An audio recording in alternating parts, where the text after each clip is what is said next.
I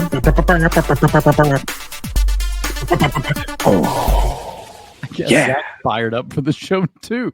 I've been looking forward to this for about 3 days now. SEC Why Media did we wait Days, so long? well, schedules and Okay. stuff. Appointments get in the way. SEC Media Days is next week, but already explosive things are happening during Big 12 Media Days. Zach, Auburn, it appears, was right. Hugh Freeze, it appears, was right, is right, as it stands now, approaching the middle of July. For all the laughter and all of the mocking and all of the jokes and all of the skepticism and all the little snarky cheap shots, it appears that as other coaches at Big 12 Media Days have said, the exact same thing the Auburn coach and athletic director said a couple of weeks ago, it appears they were right.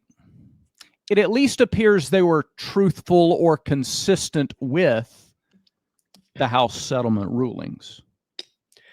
Yeah, I mean, so I guess my pushback on this is what is right? Like, what does right mean? Because still, I still think the pushback is like, okay, if you don't play within the rules, is anything still going to be done? Sure. And once again, I'm still like, is that going to be a thing? Right. I'll believe it when I see it. But yeah, I mean, as far as like what the rules were, like, okay, I guess that makes sense to some extent, but I don't like what is right, I guess, is my listen. Enforcement is going to be the issue here. For sure, it's going to be enforcement. Because, listen, I've got another whole separate deal is if Clearinghouse has to clear anything above $600, what would stop me or anybody else from making a $500 deal every day for 30 days in a given month and accumulating $15,000, but I did it in 30 $500 deals? So that separate question. What I'm talking about is how the Auburn head coach and athletic director got dragged through the mud. Everybody took their little easy, lazy, cheap shots because that's what they do. And then even today, like as recently as today, the College Sport Commission issued additional guidance to schools. They sent a memo to athletic directors, and they talked about how they defined valid business purposes that basically said that the kind of NIL deals that worked previously and that others have intimated they're still using until they get clarity on the new rules will not be approved. So again, enforcement is a post-August discussion. The July 10 discussion, the SEC Media Days discussion, the Big 12 Media Days discussion is that what's going on right now in recruiting and the tactics that other schools appear to be using appear to be against these regulations. It confirms that what's happening with Auburn is an anomaly because they're attempting to get out ahead of things and play by the rules to the extent that they know them. It confirms that the people in charge aren't just flying by the seat of their pants and doing whatever or being unnecessarily cautious. It confirms that they had a lot of conversations ahead of time and are defining their operating system based on that information. It's not flying by the seat of their pants. So this is about fair market value. Mm-hmm. My biggest question with what Cohen said was, and we'll use his exact analogy, if you offer a kid $800,000 and $400,000 is from rev share and $400,000 is from third-party NIL, he's saying that counts towards the cap. I haven't seen anything else that really confirms that. No, I haven't either. I have seen that if 400 comes from whatever your in-house collective is, that counts against the cap, as I understand it. I thought this latest release, and it's all over social media, but this College Sports Commission, Mhm. I thought defining valid business purpose, I think, again, based on what you and I both hear from very different and varied places, but it provides a pretty wide swath of information. I think we've both heard that schools are just operating under the old rules when they're making offers. And like we got hard line details today that wasn't going to do it.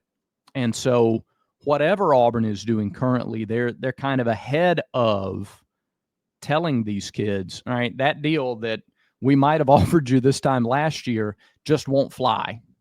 It will not get approved. So let's wait and see what does get approved. Let's wait and see, because then we can put it in writing, and then we can actually it's further confirmation. Again, they're a little ahead of things rather than behind, no matter what the rankings show today. Well, assuming it matters, I still don't know what's going to stop somebody from saying, okay, well, fair market, we want to pay you $400,000, but fair market value is 200, which is still so arbitrary. It's crazy, but let's just assume that's what the ruling is. Yeah.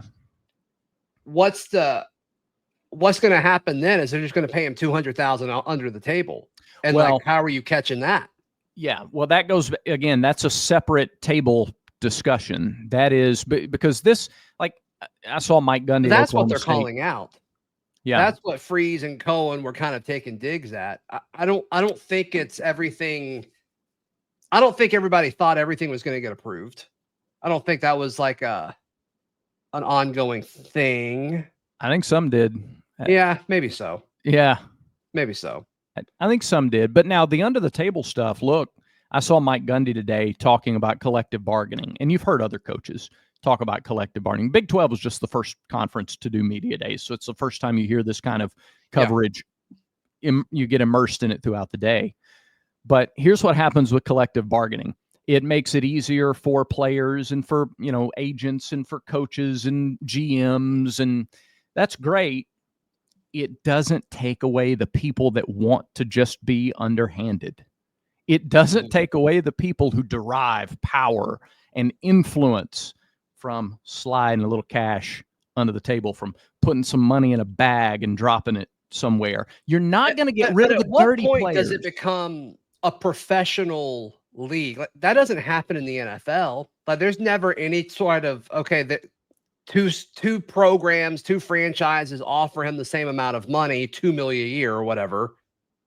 There's never, he picked team A over team B because team A is paying him under the table. Like, that's not a thing. They have a draft. No, because they have a draft. It's about free agency, though, when you actually have control over your contract. And like that never, like that doesn't happen. But it's how many never discussed. times? It doesn't happen. So like, at what point does college football need to get to where you look at it, contract negotiations like you do with the NFL and the MLB and the NBA and the NHL, I assume, all these pro leagues, because that doesn't happen after a certain point. Those contracts are pretty heavily financially incentivized, though, and they're based on, how many times a guy go to free agency? You're seeing more and more, like a higher percentage of it be guaranteed each and every cycle. Guaranteed what? What do you mean?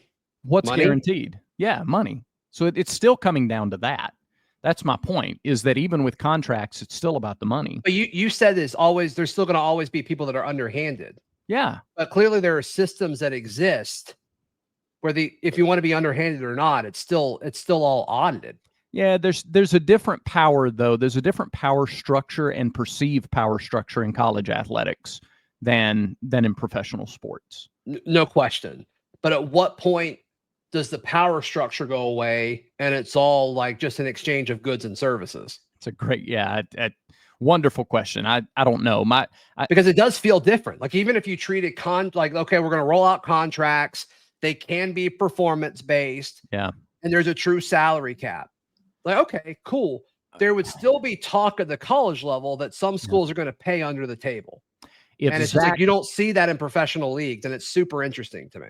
But like, okay, at the end of the day, you got a high school kid, you get an 18-year-old or a 17-year-old, and he's trying to decide between Brad Tech and Zach State. Okay, we offer him the exact same contract. There's a freshman max, there's a freshman cap. We both offer that. But Brad Tech or Brad State, I don't remember what I was. I've got a guy who owns a car dealership who's going to throw in this sweet Charger, for example, completely, spontaneously. He's going to throw in a Charger, and you don't have that at your school. Well, he's going to sign my contract. It's still an under the table, like it's not a part of the contract. I understand what you're saying. I'm just saying you don't see that at the pro level. And it's weird to me that you don't. I see. Yeah. I got you. We're in agreement on the college thing. I mean, you can make the college structure exactly like the NFL CBA. Yeah. Comparatively. Yeah. And there still would be talk of, but so-and-so is going to figure out a way to like pay under the table. And it's like, if so-and-so picks the Titans over the Jacksonville Jaguars or whatever, there's never this assumption of like, oh, well, he's getting $500K under the table. Like that doesn't happen. Well, there's transparency. There's more transparency there. And that may be the key. Maybe so. You know exactly what's in the contract. And I don't know how many times what contracts these guys turn down. Yeah, for sure. And also like you then have to change the language to not be NIL at all. Mm-hmm. And it's just revenue, not rev sharing. It's just what you're paying them. Right. And I just think we're a long way away. We're a long way away from that. Yeah. Yeah. All right. Yeah. Today's show brought to you by mybookie.ag. 50% deposit bonus up to $1,000 and a $10 casino chip when you use promo code BARN at mybookie.ag. Yep. Rowback.com. Use promo code VICE20 for 20% off your order at rowback.com. You've got deranged behavior over there. I'm assuming it's comments made by a certain former Alabama quarterback. Well, and I think it's relative. It applies to not just a former Alabama quarterback who kind of continues a trend. He's not the first representative of Alabama in the media to make these really sort of crass comments about Auburn. Okay. I find it very weird, first of all, because there's kind of this unspoken rule if you're representing a school in media that you don't do that. And yet not only do they not stop their people from doing it, they encourage it by not coming out against it. Clearly it speaks to that audience. I just think, and so I posted on X a couple of days in a row, just a couple of Auburn lines, like I believe in Auburn and love it, or it's great to be an Auburn Tiger. Like those aren't arrows targeted at anybody. Sure. They're simple statements. I've gotten a lot of their fans. They'll be in the comments in this video too, Zach. They'll litter the comments with it. I had a lot of their fans like, well, just wait till Auburn goes blah, blah, blah, or, oh, that's sad for you. Like little snarky comments when they weren't invited into the chat in the first place. And I don't know where that comes from. It's weird to me. It's like barn derangement syndrome. It's BDS. It's nice. Barn derangement syndrome. And I just wonder if it's an indicator of anything underlying. Like if it's, do you know what I mean? Like, are they maybe not as confident in their quarterback situation?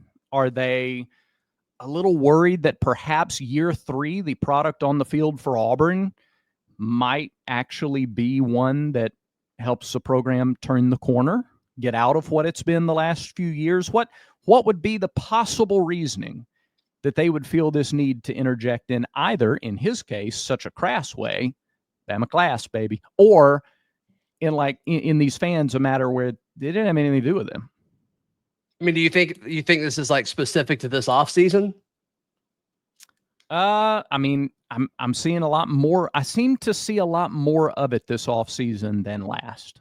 So I just got done recording another show, and we talked a lot about how like Hugh Freeze is this like lightning rod of just like controversy all over the place. Like the guy can't do anything without people saying like, yeah. But So like, is it Freeze? Is it just, the nature of the rivalry? I don't know. I don't remember it being like this though in a couple of years. I agree with that. There seems to be a little more of, like, I even thought there was an article after the Lake Martin meeting a couple of weeks ago where an Alabama writer came out and said, basically doing the whole, well, stop throwing accusations unless you're going to name names. And it was like one of these overcompensating defensiveness tactics, an ODT, overcompensating defensiveness tactic, where you go, well, that was an awful loud response. It's almost the kind of response that elicits this feeling that you're guilty. Like, otherwise, why? Otherwise, why? There just seems to be a little more of this barn derangement syndrome this offseason. And I think it does. I think it has to do with the fact that Auburn's got its highest rated quarterback than it's had in a long time, if ever. It's usually not directed at Auburn. Yeah. Lately, it's been directed at Freeze. The golf stuff. Yeah. Well, the golf stuff. The article you just mentioned. Yeah. Zale.com, I believe, that it was more about Freeze's direction and call out who you need to call out. It's not really about Auburn. And then same with AJ McCarron. Like, he eventually goes into like the Alabama fans run the state or whatever. But what got him going was like he just doesn't like Hugh Freeze, and he called him full of what, and he's feeling the pressure, and it's like okay, like maybe like has Hugh Freeze managed this offseason perfectly? No, I don't think so. But I don't think his actions that are public show signs of somebody folding under pressure. I think if you're worried about pressure, you're not golfing a ton. If you're going to fold under pressure, like, you're not patient with a financial approach. You probably overspend for some guys or spend money that maybe you don't have or can't promise. Like, I don't think his actions show pressure. And so all of these attacks, like from Bama, it's really not at Auburn. Most of it, some of it is, but most of it is at Hugh Freeze because he's this lightning rod of controversy. Yeah. Those are really excellent points. Hey, thanks, Brad Law. About how words are one thing, but actions are something completely different. And the actions don't show panic. The actions actually show poise and confidence. It has to be rough. Maybe a level of comfort. And it's like, I don't know if you've like really earned any sort of level of comfort yet. Yeah. But let's see. Let's see. I hope you feel that good about this season. And I hope you're right with how you feel about this season. Auburn fans probably, if I had to guess, have a little bit of pity for the former Alabama quarterback. I mean, here's a guy, they probably have some pity. It would be hard not to. Here's a guy who won, he managed games en route to a couple of championships. He was an excellent game manager. And he led the team as a game manager to a couple of championships. And threw a 99-yard touchdown pass in the Iron Bowl. And yet people's lasting impression. Was that Amari Cooper? I think so. That? I don't remember. It was insignificant to the end of the game. So I don't remember. Yeah, it was. Because the last impression of him is walking off the field, couldn't get to the arms of his Auburn alum girlfriend fast enough after a loss. That's probably a tough way to go out. So I would imagine there's some pity from Auburn fans for him. That would live rent-free in my head too, probably. So that's probably what's at play, if I had to guess. Got it. Yeah. So anyway, barn derangement syndrome, seeing it a little hotter this offseason. And I think there's probably a reason. Should we change it to freeze derangement syndrome? Probably. It's probably a better. I mean, is that where this conversation led us? Although I'm not Freeze, they came after me too when they weren't it wasn't even, man. Yeah, but it's because of the support of Freeze. What's the support of Auburn? Like, he's the head coach at Auburn, and so yes, supporting Auburn. But you're right though. I haven't really thought about this before, but like they didn't do this under Malzahn. Nope. They made fun of Harsin, but it wasn't hateful. Yeah. No, this is hateful. And I think they also realized in real time, as Auburn people did, like, this guy ain't going to be here long, you know? Right. So. Nope. You could start to feel the ice thinning out a little bit as you got closer and through 2020 and so on and so forth, and we knew what it was in the Harsin era. No, I think there's a real difference in why their behavior specifically has changed. So, and I know it's coming. I'm going to have such fun reading these comments later because each and every one will prove that what we're talking about is correct. So, okay. Any final thoughts before we get out of here today on the depth in the linebacker room? DJ Barber did something you can't do, and as a result, paid the consequence and is no longer with the team. Your impact or your thoughts on the impact in the in depth in the linebacker room? Whew, I don't know. We're talking about this. Yeah. I mean, obviously, you hate what happened. You hate the news.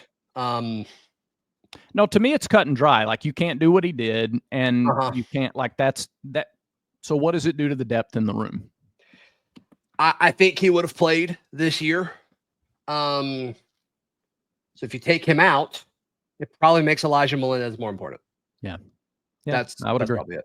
And Elijah was going to play, I think, significantly anyway. And yeah, I mean, they might have been battling for a spot, and now it's probably Melendez's job. Does it make the addition of Wheatland more important? Sure. Over the offseason? Yes, absolutely. Does it open the door for maybe, another true freshman to fight for some reps if somebody goes down? Like, possibly, JJ Falk and who's the other one? Bryce Diaz, which he's kind of a fascinating athlete. I'm curious to see how they use him. He's so athletic. He's almost more of like a nickel, but they've got him at linebacker, supposedly. So, is he like a Jamie Sherwood kind of guy? Do you think? It's kind of the opposite. Like Sherwood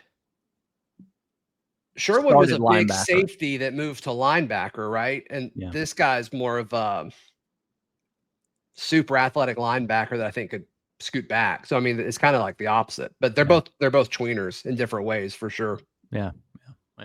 I think it adds a little bit of touch and go to fall camp too. Like, any injury is magnified really along the front seven. Yeah, and it would have been that way anyway. Yeah. So like, I don't know if there's a major difference if somebody goes down, like, with this news versus prior to this news happening. And then, like, you feel that way about the defensive line too, of course. Like, those two positions, like, whether DJ Barber doesn't do what he did or if he does, like, you're still concerned if DeMarcus Riddick or Wheatland or Woodyard, if any of those guys get hurt, like, you're in a tough spot. Yeah. A little more onus on Woodyard too, Robert Woodyard, to step up and play the part as expected. He's waited a long time for this. Got to have him. He's waited. Robert Woodyard has done, everybody wants to like poop on the portal and poop on the state of college athletics. Robert Woodyard, players like him need to be celebrated. Yeah. He has waited his time. He's been patient. He's seen Auburn recruit in several, transfer linebackers to scoot over him, and he hasn't left.